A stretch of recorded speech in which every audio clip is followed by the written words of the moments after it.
जय श्री कृष्ण, राधे राधे। आप सभी का हमारे YouTube चैनल में बहुत बहुत स्वागत है। आइए आज के इस वीडियो में जानते हैं कि वर्ष 2024 कार्तिक मास कृष्ण पक्ष में एकादशी का व्रत कब धारण किया जा रहा है। तो जानेंगे व्रत के शुभ मुहूर्त के बारे में और पारण के समय के बारे में। व्रत का पारण कब और किस चीज से किया जाएगा, तो आइए जानते हैं इन सभी के बारे में। कार्तिक मास कृष्ण पक्ष में पड़ने वाली एकादशी को रमा एकादशी के नाम से जाना जाता है।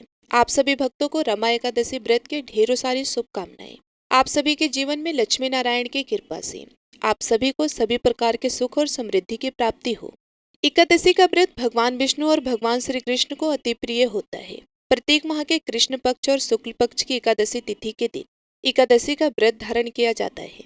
इसे एकादशी या 11 व्रत के नाम से जाना जाता है। जो भी भक्त सच्ची श्रद्धा के साथ नियम और निष्ठा के साथ कार्तिक मास कृष्ण पक्ष की रमा एकादशी का व्रत धारण करते हैं, तो इस व्रत के प्रभाव से ब्रह्म हत्या, गौ हत्या आदि के पाप नष्ट हो जाते हैं तथा यह कामधेनु और चिंतामणि के समान पुण्य फलों को प्रदान करने वाली है। इस दिन भगवान विष्णु, माता लक्ष्मी और भगवान श्री कृष्ण का पूजन करना जो कि बड़ा ही पुण्य फलदायी माना गया है। कार्तिक मास कृष्ण पक्ष की एकादशी तिथि प्रारंभ समय जो कि 27 अक्टूबर 2024 दिन रविवार को सुबह 7:20 और एकादशी तिथि की जो समाप्ति है वह 28 अक्टूबर 2024 दिन सोमवार सुबह 7:50 पे। तो हमें शुद्ध रूप से एकादशी व्रत के लिए जो समय प्राप्त हो रहा है, तो सभी भक्तजन 28 अक्टूबर 2024 दिन सोमवार को व्रत धारण करेंगे। 10वीं तिथि के नियम का पालन 27 अक्टूबर को करेंगे। 28 अक्टूबर को एकादशी का व्रत धारण करेंगे और 29 अक्टूबर को व्रत का पारणा किया जाएगा। एकादशी का पारण हरिवासर समाप्त होने के बाद करना चाहिए। हरिवासर का समय द्वादशी तिथि का पहला चौथाई हिस्सा हरिवासर का होता है। तो द्वादशी तिथि की जो समाप्ति है वह 29 अक्टूबर 2024 दिन मंगलवार सुबह 10:33 पे द्वादशी तिथि समाप्त है। तो व्रत का पारणा 29 अक्टूबर 2024 दिन मंगलवार को किया जाएगा। पारणा का समय सुबह 6:31 से सुबह 8:44 तक रहेगा। इस व्रत का पारणा बिल्वपत्र तुलसी दल से इस व्रत का पारणा जो कि किया जाएगा वे बेलपत्र से या फिर तुलसी दल से व्रत का पारणा किया जाएगा। अगर यह संभव ना हो पाए तो आप जल फल दाल से व्रत का पारणा कर सकते हैं। एकादशी तिथि के दिन ब्रह्म मुहूर्त का समय सुबह 4:48 से सुबह 5:09 तक होगा। सूर्योदय का समय सुबह 6:30 और सूर्यास्त शाम 5:19 और राहु काल का समय 28 अक्टूबर को सुबह 7:28 से सुबह 8:50 तक का होगा और 29 अक्टूबर को दोपहर 2:30 बजे से दोपहर 3:54 तक होगा राहु काल का समय। तो राहु काल के समय के दौरान कोई भी शुभ कार्य या नया कार्य नहीं करना चाहिए, यह लाभकारी नहीं होता, इस बात का ध्यान रखें। एकादशी तिथि के दिन नक्षत्र जो कि पूर्वा फाल्गुनी नक्षत्र दोपहर 3:24 तक होगा। उसके बाद उत्तरा फाल्गुनी नक्षत्र होगा। योग जो कि ब्रह्म योग होगा सुबह 6:48 तक। उसके बाद इंद्र योग होगा। इस दिन भगवान विष्णु, माता लक्ष्मी और भगवान श्री कृष्ण का पूरे विधि विधान के साथ पूजन करना चाहिए। इस दिन गंध, पुष्प, धूप, दीप आदि से पूजा करनी चाहिए। भगवान को पीला पुष्प, पीला चंदन अर्पित करनी चाहिए। तुलसी दल भगवान को अति प्रिय होता है, तो उन्हें तुलसी दल भी अर्पित करना चाहिए। जब भी आप भोग भगवान को लगाते हैं तो उस समय तुलसी दल डाल करके ही भगवान को भोग लगाना चाहिए। इस एकादशी के व्रत में जो कि अन्नदान, वस्त्रदान, गौदान, स्वर्णदान, छत्रदान, कम्बल दान आदि का विशेष महत्व माना गया है। जो भी व्रती हैं उन्हें व्रत के दौरान शुद्ध और सात्विकता का पालन करना चाहिए। साथ ही साथ ब्रह्मचर्य का भी पालन करना चाहिए। व्रत के दौरान किसी के ऊपर क्रोध नहीं करना चाहिए। अपने मन में किसी के प्रति ईर्ष्या या द्वेष भाव नहीं लाना चाहिए। एकादशी व्रत रखने वालों को 10वीं तिथि के दिन सूर्यास्त होने से पहले ही भोजन ग्रहण कर लेना चाहिए। इस दिन शुद्ध और सात्विक आहार भोजन ग्रहण करना चाहिए और इस दिन चावल बिल्कुल भी भूल कर भी नहीं ग्रहण करना चाहिए। 10वीं तिथि के दिन 10वीं की रात्रि एकादशी का व्रत का स्मरण करते हुए भगवान विष्णु के नामों का स्मरण करते हुए सोना चाहिए और एकादशी की सुबह ब्रह्म मुहूर्त में उठ करके नित्य क्रियाओं से निर्वृत्त होकर के गंगा नदी में या फिर घर के नहाने के पानी में थोड़ा सा गंगा जल मिला करके स्नान करना चाहिए। वैसे कार्तिक महीने में गंगा स्नान का बड़ा ही विशेष महत्व माना गया है, तो जहाँ तक हो सके गंगा स्नान करें। गंगा स्नान नहीं कर पाए तो घर के नहाने के पानी में ही थोड़ा सा गंगा जल मिला करके स्नान करें। माता गंगा का स्मरण करते हुए शुद्ध वस्त्र धारण करके व्रती को व्रत का संकल्प लेना चाहिए। भगवान सूर्यदेव को अर्घ्य प्रदान करना चाहिए। इस दिन भगवान का दिन रात्रि उपवास रहते हुए सुबह और शाम के वक्त पूरे विधि विधान के साथ पूजन करना चाहिए। जो उपवास नहीं रह पाते हैं, जिनका स्वास्थ्य सही ना हो, तो आप एक समय फलाहार ग्रहण करके व्रत को धारण कर सकते हैं। इस दिन भगवान का सुबह और शाम के वक्त पूरे विधि विधान के साथ पूजन करें, कथा श्रवण करें। इस दौरान विष्णु सहस्त्र नाम आदि का पाठ श्रवण करना चाहिए या फिर सुनना चाहिए। कथा आदि श्रवण करते हुए समय को व्यतीत करना चाहिए। इस दिन ओम नमो भगवते वासुदेवाय नमः या श्री कृष्ण गोविंद हरे मुरारे आदि जप करते रहना चाहिए। इस प्रकार इस दिन भगवान का पूजन करके एकादशी की रात्रि जहाँ तक हो सके जागरण करते हुए समय को व्यतीत करना चाहिए।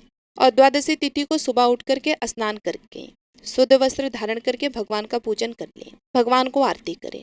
इसके बाद ब्राह्मणों को भोजन करवाएं, ब्राह्मणों को दान दें। फिर समय के अनुसार व्रत का पालना करना चाहिए। इस प्रकार व्रत को धारण करने से व्यक्ति के सभी प्रकार के पाप और ताप नष्ट होते हैं। यह व्रत जो कि कामधेनु और चिंतामणि के समान पुण्य फलों को प्रदान करने वाली है, तो इस दिन भगवान का पूरे विधि विधान के साथ पूजन करें तथा साथ ही कथा का श्रवण करें, नाम कीर्तन का जप करें, तो यह बड़ा ही पुण्य फलदायी होता है। तो आशा करती हूँ कि यह जानकारी आपको अच्छी लगी होगी। ऐसे ही ज्ञानवर्धक जानकारियाँ प्राप्त करते रहने के लिए, व्रत पूजा के बारे में जानने के लिए, कथा को सुनने के लिए चैनल पे अगर आप पहली बार आई हैं तो चैनल को लाल बटन दबा करके सब्सक्राइब कर लें। साथ में बेल आइकन घंटी को दबाएं ताकि आने वाली वीडियो का नोटिफिकेशन आपको समय से मिलता रहे। अगर आप सब यह जानना चाहते हैं कि दीपावली 2024 में कब है, दीपावली के शुभ मुहूर्त के बारे में जानना चाहते हैं, तो उसका वीडियो भी चैनल पर अपलोड है। वह वीडियो भी आप जा करके चैनल पर देख सकते हैं। आप उसके माध्यम से जानकारी को प्राप्त कर सकते हैं। अब आप सभी लोग रसपान करेंगे रमा एकादशी की व्रत कथा। धार्मिक मान्यताओं के अनुसार रमा एकादशी का व्रत रखने वालों को अश्वमेध यज्ञ के बराबर पुण्य मिलता है। मान्यता है कि रमा एकादशी के दिन व्रत कथा सुनने या पढ़ने से श्री हरि सभी कष्टों से मुक्ति दिलाते हैं और सभी मनोकामनाएं पूरी हो जाती है। इसलिए रमा एकादशी के दिन व्रत कथा के पाठ करने या सुनने का विशेष महत्व होता है। आइए अब रसपान करते हैं रमा एकादशी की व्रत कथा। पौराणिक कथा के अनुसार एक नगर में मुचुकुंद नाम से एक प्रतापी राजा थे। उनके चंद्रभागा नाम की एक पुत्री थी। राजा ने अपनी बेटी का विवाह राजा चंद्रसेन के बेटे शोभन के साथ कर दिया। शोभन एक समय बिना खाए नहीं रह सकता था। शोभन एक बार कार्तिक मास के महीने में अपनी पत्नी के साथ ससुराल आया। तभी रमा एकादशी का व्रत पड़ा। चंद्रभागा के गृह राज्य में सभी रमा एकादशी का नियम पूर्वक व्रत रखते थे और ऐसा ही करने के लिए शोभन से भी कहा गया। शोभन इस बात को लेकर परेशान हो गया कि वह एक पल भी भूखा नहीं रह सकता है, तो वे रमा एकादशी का व्रत कैसे करेगा। वे इसी परेशानी के साथ पत्नी के पास गया और उपाय बताने के लिए कहा। चंद्रभागा ने कहा कि अगर ऐसा है तो आपको राज्य के बाहर जाना पड़ेगा, क्योंकि राज्य में कोई ऐसा व्यक्ति नहीं है जो इस व्रत नियम का पालन ना करता हो। यहाँ तक कि इस दिन राज्य के जीव जंतु भी भोजन नहीं करते हैं। आखिरकार शोभन को रमा एकादशी उपवास रखना पड़ा, लेकिन पारण करने से पहले उसकी मृत्यु हो गई। चंद्रभागा ने पति के साथ खुद को सती नहीं किया और पिता के यहाँ रहने लगी। उधर एकादशी व्रत के पुण्य से शोभन को अगले जन्म में मद्रांचल पर्वत पर आलीशान राज्य प्राप्त हुआ। एक बार मुचुकुंदपुर के ब्राह्मण तीर्थ यात्रा करते हुए शोभन के दिव्य नगर पहुंचे। उन्होंने सिंहासन पर विराजमान शोभन को देखते ही पहचान लिया। ब्राह्मणों को देखकर शोभन सिंहासन से उठे और पूछा कि यह सब कैसे हुआ। तीर्थ यात्रा से लौटकर ब्राह्मणों ने चंद्रभागा को यह बात बताई। चंद्रभागा बहुत खुश हुई और पति के पास जाने के लिए व्याकुल हो उठी। वे वाम ऋषि के आश्रम पहुंची। चंद्रभागा मंद्रांचल पर्वत पर पति शोभन के पास पहुंची। अपने एकादशी व्रतों के पुण्य का फल शोभन को देते हुए उसके सिंहासन व राज्य को चिरकाल के लिए स्थिर कर दिया। तभी से मान्यता है कि जो व्यक्ति इस व्रत को रखता है वह ब्रह्म हत्या जैसे पाप से मुक्त हो जाता है और उसकी सभी मनोकामनाएं पूरी हो जाती है। प्रेम से बोलिए विष्णु भगवान की जय। अब आइए सुनते हैं लप्सी और तपसी की कथा, जो कि हर व्रत के बाद में अवश्य सुनना चाहिए, क्योंकि ऐसा कहा जाता है कि बगैर लप्सी और तपसी की कथा सुने बगैर कोई भी व्रत कथा पूर्ण नहीं होता। तो आइए बड़ी ही श्रद्धा से लप्सी और तपसी की कथा को सुनते हैं। एक लप्सी था, एक तपसी था। तपसी हमेशा भगवान की तपस्या करता था। तपसी हमेशा भगवान की तपस्या करता था, लेकिन उसे चोरी करने की आदत थी। लप्सी हमेशा सवा सेर की लप्सी बनाता और पहले भगवान को भोग लगाता, उसके बाद में स्वयं भोजन करता। दोनों भाइयों का यही नियम था। तो एक दिन किसी बात को लेकर दोनों में कहासुनी हो गई। तो तपसी बोला कि मैं रोजाना भगवान की तपस्या करता हूँ, इसलिए मैं बड़ा हूँ।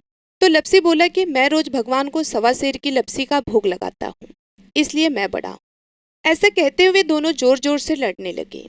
तभी वहां से नारद जी गुजर रहे थे। दोनों को लड़ता हुआ देखकर वहां आए और उनसे पूछा कि तुम दोनों क्यों लड़ रहे हो। तो दोनों ने अपने आप को बड़ा बताया और साथ में बड़ा होने का कारण भी बताया। तो नारद जी बोले कि मैं तुम्हारा फैसला कर दूंगा, कल आऊंगा, बता भी दूंगा कि तुम दोनों में से कौन बड़ा है। दूसरे दिन लपसी और तपसी नहाकर अपनी रोज की भक्ति करने आए। तो नारद जी ने छुपकर 1.25 करोड़ की एक एक अंगूठी उन दोनों के आगे रख दी। जैसे ही भक्ति करते हुए तपसी की नजर उस अंगूठी पर पड़ी तो उसने चुपचाप उस अंगूठी को उठाई और अपने पैरों के नीचे दबा ली। लपसी की नजर अंगूठी पर पड़ी, लेकिन उसने ध्यान नहीं दिया। उसने पहले भगवान को भोग लगाया और फिर स्वयं भोजन करने के लिए बैठ गया। थोड़ी देर बाद नारद जी सामने आए। तो दोनों ने पूछा कि अब बताओ, हम में से कौन बड़ा है।